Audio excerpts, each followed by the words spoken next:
Olá, meu povo, estamos quase chegando ao finalzinho do nosso módulo 1. Daqui a pouco eu vou falar de uma surpresinha que já está pronta aí para vocês, tá? Faltam 3 questõezinhas para a gente brincar. Uma delas é uma questão também um pouco mais antiga, da Cesgran-Hill. É uma questão que envolve informações e aí você tem que mexer para saber se, com base em uma pergunta, com essas informações você consegue resolver a pergunta, você consegue responder a pergunta. É uma questão mais antiga, ela já apareceu demais nos concursos da FCC, da Cesgran-Hill, da FGV, né, bancas menores, tá? Mas já tem um tempo que não aparece, mas não custa nada a gente comentar, é rapidinho a questão para a gente comentar essa aqui para vocês. Tá certo? Vamos ler a questão, me deixa pequenininho, por favor, Homero. Olha só o que é que diz a questão. Considere uma pergunta e 2 informações, as quais assumiremos como verdadeiras. Vamos ler. Primeira pergunta. Entre Ana, Beatriz e Camila, quem é a mais velha? Isso que ele quer saber. Ele está querendo saber quem é a mais velha e vai te dar informações para isso. Informação 1. Beatriz é mais velha do que Camila. Informação 2. Camila é mais nova do que Ana. E aí ele pergunta uma conclusão. Saber se essas informações são suficientes para responder à pergunta.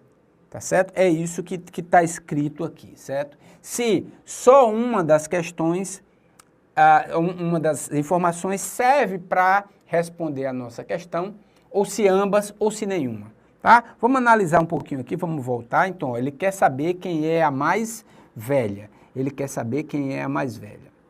Vamos ver o que é que diz cada informação. Beatriz, então se a gente imaginar aqui, um colega me mandou a situaçãozinha aqui, na informação 1, ele faz numa forma de uma escadazinha. Então, se a gente imaginar aqui em termos de uma escada, certo? Da mais velha para a mais nova, pela informação 1, eu sei que a Beatriz é mais velha que a Camila. Bom, eu só sei que uma é mais velha que a outra, então uma vai estar mais para cima e outra vai estar mais para baixo. Então, digamos que a Beatriz vai estar aqui e a Camila vai estar aqui. Ok? Pergunto a vocês, somente essa informação 1 serve para responder a minha questão? Não, não serve. Eu não sei onde é que está a Ana. Ana pode ser até mais velha, como pode ser mais nova, como pode estar entre as duas, não sei. Pela informação 2, a informação 2 diz o seguinte, Camila é mais nova que Ana. Também pela nossa escadinha, eu posso ter da mais velha para a mais nova, eu posso ter Camila aqui e Ana aqui. Também não tenho, com essa informação 2 sozinha, como descrever, como responder a pergunta. Na hora que a gente tenta juntar essas duas,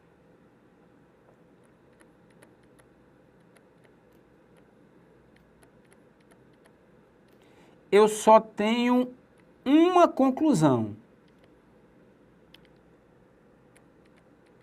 que a Camila é a mais nova. A Beatriz é mais velha que a Camila, logo a Camila é mais nova que a Beatriz e ela é mais nova que a Ana. Então, a mais nova de todas é Camila. Porém, entre Ana e Beatriz, eu não tenho como decidir.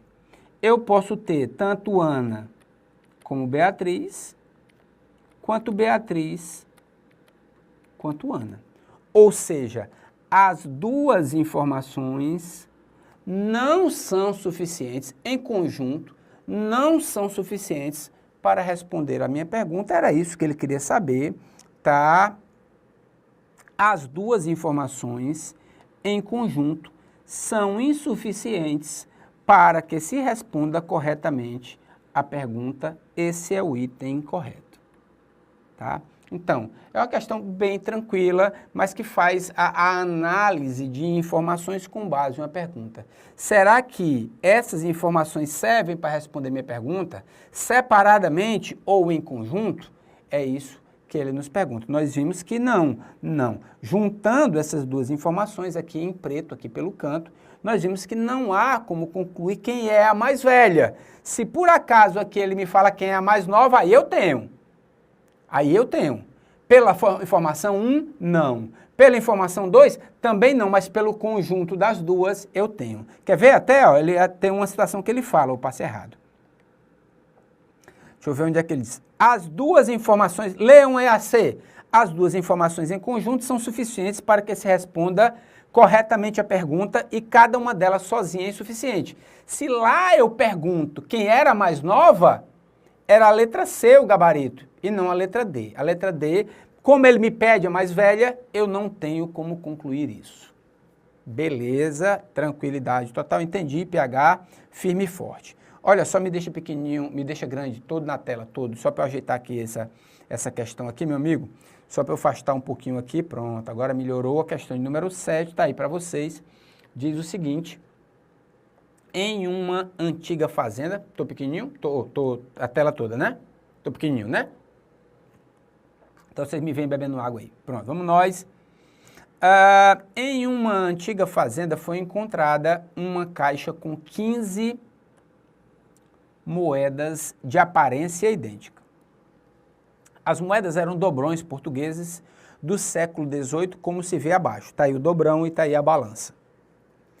Junto com as moedas havia um bilhete do antigo fazendeiro dizendo que uma dessas moedas é falsa, pois todas as moedas verdadeiras têm o mesmo peso e a falsa tem um peso um pouco menor. Aqui é fundamental. As verdadeiras têm o mesmo peso e a falsa tem um peso um pouco menor. Utilizando a balança que está ali de 2 pratos e sem depender da sorte, o número mínimo de pesagens que permite identificar com certeza a moeda falsa é. A gente pode até pensar na situação da certeza aqui, desculpem, na situação do princípio da casa dos pombos. Não é bem por aí. É um teste lógico, a gente vai ter que fazer. Eu tenho 15 moedas.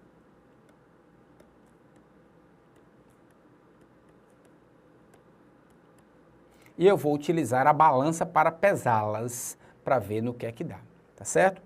Existem 2 formas, pelo menos eu encontrei 2 formas de se trabalhar com isso. Pode ser que vocês até encontrem mais, mas assim, à minha mente vieram 2.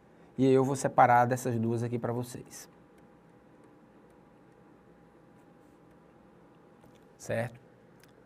Na primeira, eu vou separar em 3 bolinhos. 5, 5 e 5. Tá certo? 5 moedas de um, 5 moedas de outro, 5 moedas de outro. Tá? Na hora que eu coloco na primeira pesagem aqui a balança,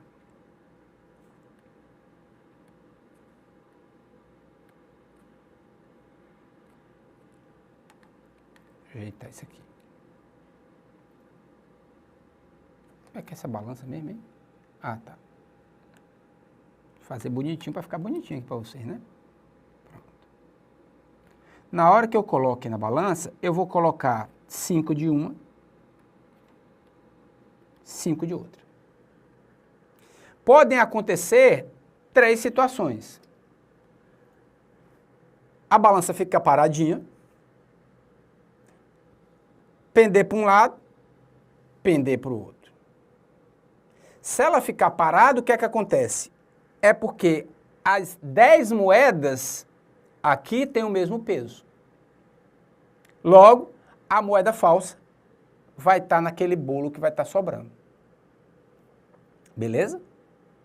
Se por acaso pender para um lado, é porque esse lado que pendeu só tem moedas verdadeiras. A moeda falsa, como é mais leve, vai estar nesse aqui. Mas, de qualquer maneira, a ideia é que nessa primeira pesagem, eu já elimino 10 moedas e fico apenas com 5. Ficou claro? Não, eu vou pesar apenas 2 de 5, pesei. 5 e 5 e deixo 5 fora. Se a balança ficar em equilíbrio, é porque todas as moedas têm o mesmo peso. Logo, aqui ficou, é que está a moeda falsa. Certo?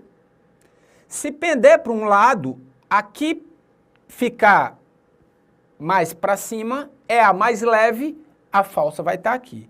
De qualquer maneira, eu já fiz uma pesagem. Sobraram 5.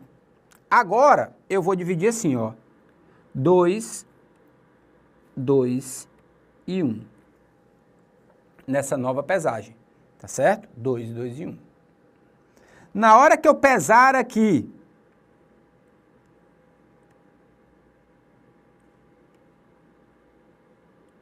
dois e 1. Se mantiver parada, a que sobrou é a mais pesada. Porém, notem que ele quer que eu tenha certeza. Se que eu tenho que ter a certeza, essa daí não pode ter. Então, vai pender para um dos lados. Por quê? Porque existe uma outra possibilidade de eu ter mais uma pesagem. Certo? Na hora que pender para o lado, essas duas que sobraram, uma das duas é mais leve. Então, daqui, na minha segunda pesagem, eu vou sobrar 2. E por último, agora,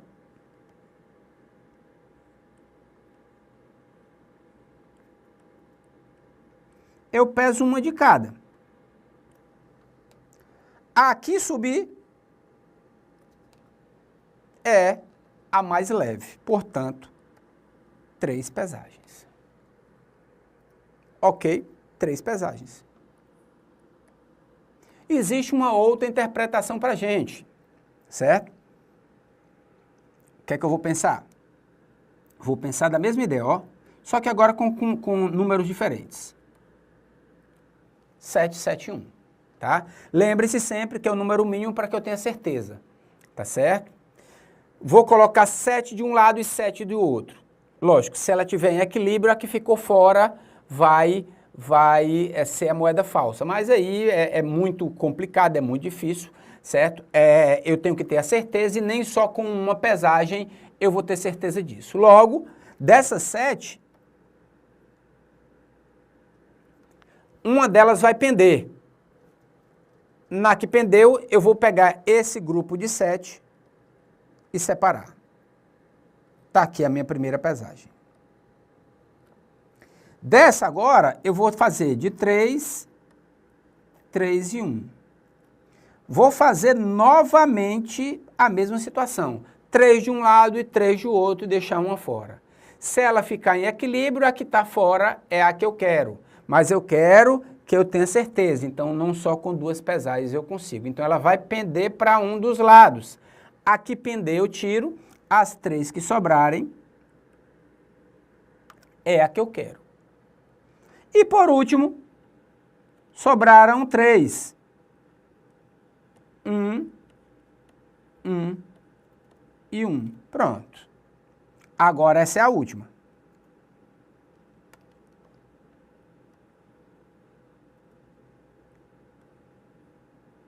Vou colocar um aqui e deixar uma de fora. Se ficar no equilíbrio, é a que sobrou. Aqui pender, a que ficar mais alta, é a mais leve. Portanto, 3 pesagens também. 3 pesagens também. Chegamos ao mesmo gabarito. Ok, pessoal? Tem mais alguma situação? Alguém, para ter a certeza, faz em menos que isso? Ou tem uma outra forma de pesagem que chegou ao mesmo resultado? Manda um e-mail aí para o ph@euvoupasar.com.br ou então lá no Tira Dúvidas também a gente se encontra. Vamos lá, belezinha? Última questão desse nosso módulo. Ele diz o seguinte: em uma malha quadriculada de 16 pontos, como da figura, o número máximo de linhas que podem ser desenhadas simultaneamente, sem que nenhuma casa seja fechada, é igual a... Então, olha só, a ideia é o quê? Eu vou começar a fazer tracinhos, fazer linhas, certo? Traçar linhas, certo? de uma maneira tal em que nenhuma casa seja fechada. Não pode acontecer isso, ó.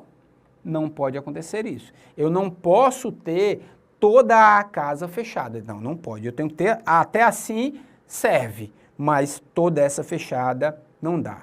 Quantos riscos? Qual é o número máximo de linhas que eu vou ter para que isso aconteça? Na nossa próxima aula. Beijo no papai e na mamãe.